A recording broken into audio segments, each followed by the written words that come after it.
In this state, Premier Daniel Andrews, over a decade, instituted a command and control system of government. Institutions that should have been independent were suborned. The public service learned that its role was to anticipate what the leader wanted and to implement it, regardless of the financial consequences. And in the public service in Victoria, no one ever lost their job for incompetence. You could lose it for being independent, but never for being incompetent. We had a Beijing-style lockdown. And when it came to an end, Victorian landowners and Victorian businesses were slugged with a COVID levy. This is to pay for the damage that the lockdown caused. Why only Victoria? Nothing to do with the state or its people, only the incompetence of its government. I should start by introducing myself. I'm Ben Crocker. I am the new of two Deputy Executive Directors at the IPA. You've already heard from my colleague, Dan. I will be looking after our donors, at least for the next 6 months, but also going forward more broadly, events and education. So I wanted to start by thanking the good IPA donors, supporters, members who've allowed us to put this conference on, critical right now. But I also wanted to just give you a quick update on the elephant in the room. The thing that I think has been coming up time and time again, and that is that we can come up with all of the solutions that we want, but we live in a democracy. And if we do not make our case to the public, if we don't educate the nation, then all of this does really live in futility. And our Executive Director, Scott, has already hinted at what we're doing in this space, in that he's mentioned we're moving premises. And what Scott has very, very shrewdly foreseen is that we need to be going more directly to the public more often with our ideas. I don't know how many of you have read or can recall Charles Kemp's 1942 note, which laid the justification for the IPA itself. But one of the more interesting parts of it is that he was not primarily interested in talking to rooms like this, important though that is. The argument he was making is that Australia had a crisis in a misunderstanding between the people who could see socialism coming and could understand its undercurrents and its allure to everyday people, and those who were not in this room perhaps who could not, and really set the IPA on a course to educate Australia. So you are going to see more direct to the public content from the IPA at that new premises. Through the Digital First initiative, you're going to see a lot more of that online with the strategy that Nick is running. And you're also going to see more deliberate targeting of the literacy of young people in understanding these ideas. It's going to roll through our Generation Liberty programs, but also in new and targeted fellowships that we're going to be rolling out in the years ahead.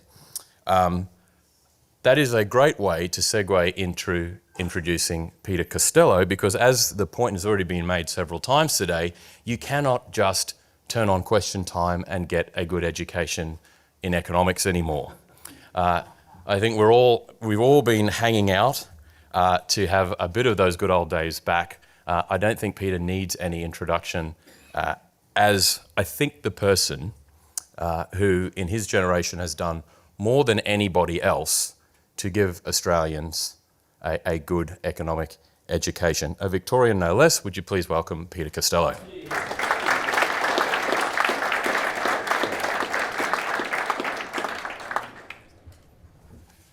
Well, thank you very much for the opportunity to speak to the IPA. It's been a long time between drinks, and I must have done something right because you've invited me back after all of these years.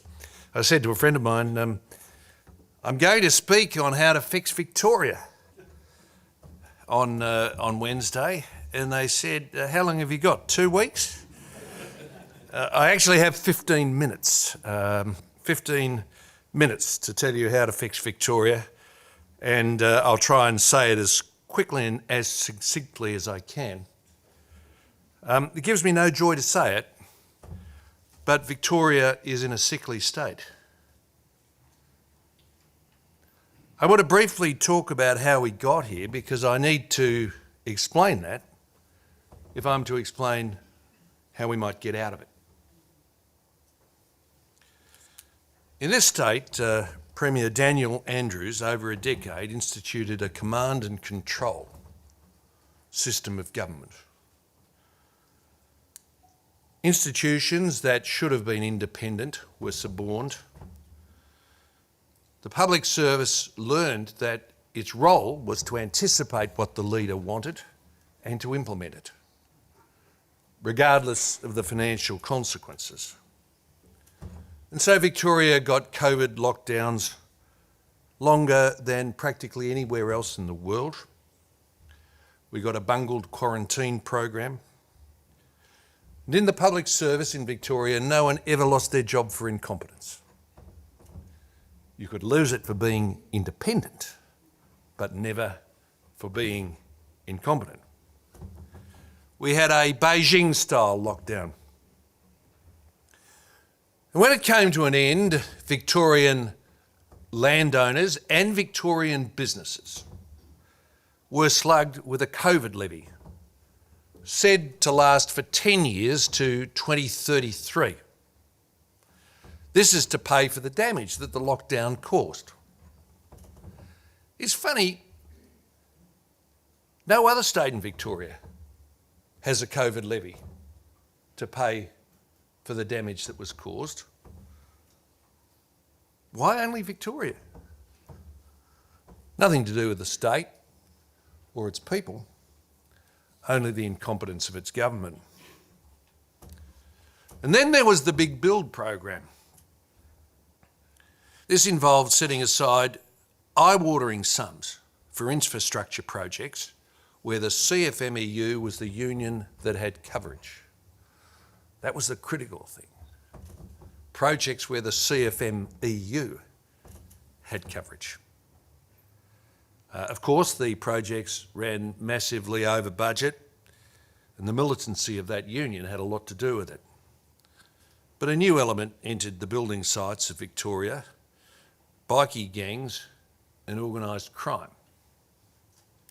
You see, if you create a bottomless pit of money with negligible supervision and poor financial controls, do not be surprised if people muscle their way in.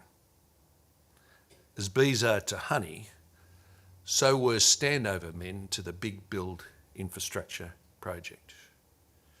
Unauthorised billions have been siphoned out of these projects. In days gone by, governments worked to close down organised crime, but incompetence has gone to such a level in Victoria that now public money has been used to finance organised crime. And because the Big Build sucked up infrastructure spending and siphoned off money on a massive scale, ordinary road maintenance suffered. Crime wins, taxpayers pay. Victoria became the pothole state. I've always said, you know how they have on the licence plates, Victoria the education state. It should be Victoria the pothole state. A much more apt description of what it's like to be a road user in this state. So we had the COVID lockdown, the financial losses on the construction projects, wasteful government spending, which all combined to lead to an explosion of state debt. As you've heard already, general government net debt forecast to be $200 billion by 2030. Victoria's credit rating downgraded twice, worse than all the other mainland states.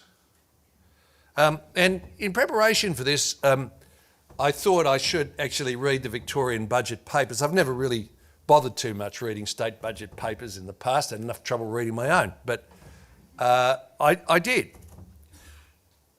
They're a desultory set of papers.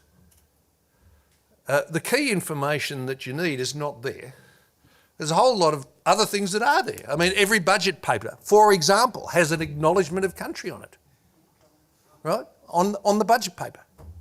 But try and find a historical table of revenue, outlay, balance, debt, public debt interest, Can't find it. Try and find what I introduced at the federal level, a measures document that sets out each measure in a budget and how much it's going to cost over 4 years. It doesn't exist. I tried to find out what the expectation of state government interest cost to GSP and to revenue would be over the forward estimates. And all it said in the text, not in a table, was that over 4 years, the public debt interest to GSP ratio would be on average 8.6%, on average. Now suppose you went to a swimming pool and the swimming pool said on average, this is 1 metre deep. Fine. But I need to know when my kids are swimming there where the 1.6 metre depth is and where the half a metre depth is. It's of no use to say to me, the swimming pool is on average 1 metre deep. It's true, but it's of no use. I need to know with these public debt interest charges, are they worsening over the forward estimates? Are they peaking? Are they going to decline? And yet I read the budget papers and it gives me an average in the text. I mean, these have been cleverly drawn, I would say, to obscure rather than to make clear what the financial predicament is going to be.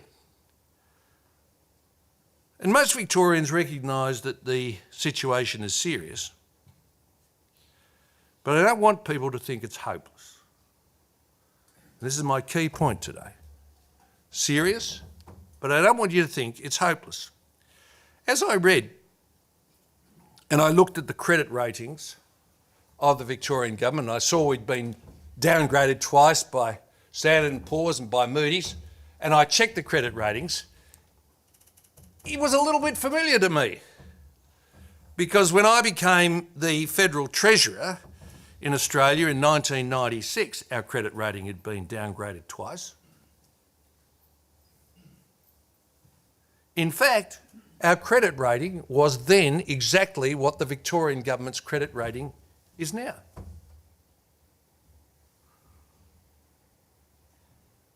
After 7 years of hard work and 5 surplus budgets, we had it upgraded twice to a AAA rating.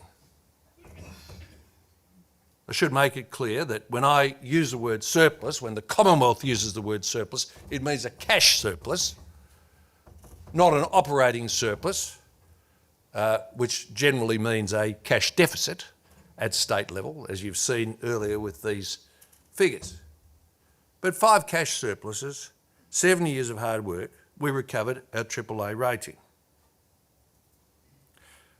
Now, at the Commonwealth level in 1996, debt to GDP was not as high as Victoria's is now, but the debt servicing ratio wasn't much below what it is now in Victoria. That's because interest rates then were higher than the rates at which Victoria borrowed that debt. And here's the real kicker.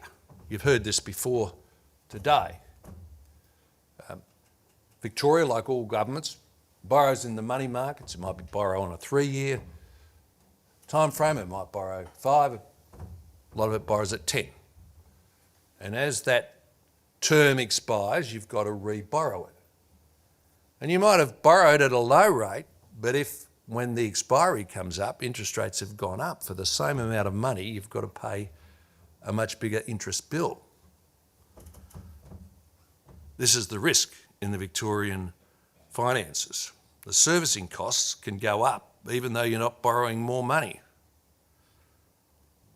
Now, I think this should give state governments an interest in interest rates, or as somebody said earlier, the bond market. Bond market's just a way of raising money. A bond is just a loan and you pay interest on the bond. State governments have got an interest in bringing interest rates down, as well as homeowners and mortgage holders. Instead of asking federal Labor for more handouts on borrowed money, the states should be urging Canberra to get its house in order. Australia's cash rate is higher than all comparable countries, about 75 bips higher than the United States, about 200 bips higher, 2% higher than Canada, ECB. Our interest rates are higher than these other comparable countries because our inflation is higher. Now, federal government will say, oh, that's just Iran. Inflation's high because of Iran. What? So Iran doesn't affect the United States, it doesn't affect Britain, it doesn't affect Europe, it doesn't... How does Australia get higher rates, higher inflation? Are we the only country in the world that's been affected by Iran? Actually, as it turns out, because we're a net energy exporter, higher energy prices probably help Australia, not hinder it. No. Inflation is high in Australia for a whole host of reasons. You've heard some of them. Productivity's weak, but government spending is out of control. At times like this, we should be running structural Commonwealth surpluses, but we're not. And I mentioned what happened in the late 1990s here to put this thought into your mind. In the late 1990s, when Australia's sovereign credit rating had been downgraded twice, it took us 7 years and 5 surpluses to get back to AAA. 2 terms to get the Commonwealth finances under control, and in the 3rd term we recovered a AAA rating. So I think we've got to be realistic here in Victoria. The problem can't be solved in 1 term. It will take several. But the road to recovery must start in the 1st term. The public will expect the government to show it's serious. Not to completely solve the problem, but serious to make inroads in relation to it. So what is to be done? Well, first, the government has to get its finances and its costs under control. The easiest way to save money in a government, believe me, I've done 12 federal budgets. The easiest way to save money is not to engage in new spending. You don't engage in new spending, you're not taking anything away from anybody. Costello's law, the easiest saving is not to engage in new spending. Government should always resist demand-driven programs. That's where the demand drives the expenses. At the state level, governments have to manage wage costs. Most of their budget is in wages. We can't ever have sweetheart deals with unions again in this state, as you've seen under the Andrews and Allen governments. Second thing I'd say is a new government must rebuild capacity. The public service in this state has been politicised and degraded. Of course, the financial failures were decisions of the Premier and his supine ministers, but the senior departmental bosses have been compromised by the magnitude of the failures. Third, there's now bipartisan agreement on a Royal Commission into building corruption. But there are Royal Commissions and there are Royal Commissions. There are Royal Commissions which are designed to get to the bottom of things and Royal Commissions which are designed not to get to the bottom of things. You want an example of that? We had an inquiry here in Victoria into the bungled COVID quarantine policy. After the whole inquiry, nobody could actually find out who made the decision. Who made the decision to let out the contracts in the way that they were? Nobody was really responsible. It turned out that there had just been, and this quote, a creeping assumption as to how things should be done. Somebody said, creeping assumption is like a racehorse. It should be at Flemington on Melbourne Cup Day. We had an inquiry and we found out it was creeping assumption that was making the decisions on the COVID quarantine in Victoria. How bizarre. We can't have an inquiry that says creeping assumption was responsible for infiltration of crime on building sites. Got to be a real inquiry this time. It's actually got to find out who made the decisions, why the controls were so weak, where the money went. Corruption must end. Public money should not be shared with criminal enterprises, and every effort must be made to get it back. And I think that's going to be a critical thing here. Royal Commission's got to tell us, can we get any of this money back? How do we get it back? Belongs to taxpayers. Next, I would say lighten the tax burden. Victoria is uncompetitive with other states. It's not a climate that fosters entrepreneurial effort and business development. I think the state should benchmark its taxes against all the other states. And it should announce a policy that will meet the state average and ultimately go below. To me, that's quite commonsensical. If you want to have your fair share of businesses here, you've got to have a fair tax regime. But with COVID levies and mental health levies and emergency services levies, payrolls are more expensive in this state. So who has a choice, wants to base their payroll in Victoria? We need business. We need to get it going again. And the final point I'll make today is I think the state government has to have a clear focus on what it's there for. What is the purpose of state government? I would say the purpose of state government is to deliver services. Police services, transport services, health services, education services. This is the purpose of state government. You know, federal government, you can run the tax system, do the foreign affairs, work out the defence of the nation. That's what a federal government's there for. State government is there to deliver services. It's not there to sign Belt and Road treaties with China. How did Victoria ever think it could sign a Belt and Road treaty with another country?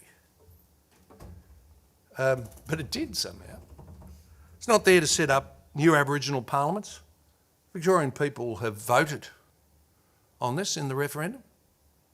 And yet the government apparently thought that, notwithstanding that vote, it would go ahead with a voice. It's not here to institute radical work from home arrangements. It's a matter for employers and employees to agree on. For some it'll work, for others it won't. That's not what it's here for. What is a state government here for? I'll tell you what it's here for. To deliver services, to deliver roads without potholes, police that stop crime, schools that teach children to read and write, hospitals that work, cheap and affordable energy. Do less, but do it better. It's a long road back. The public knows that. They also know that the longest journey begins with a single step, and it's the direction that counts. For years we've been walking backwards. We have to turn that around and we have to walk forwards. It's a long road, but it can be done. Thank you very much.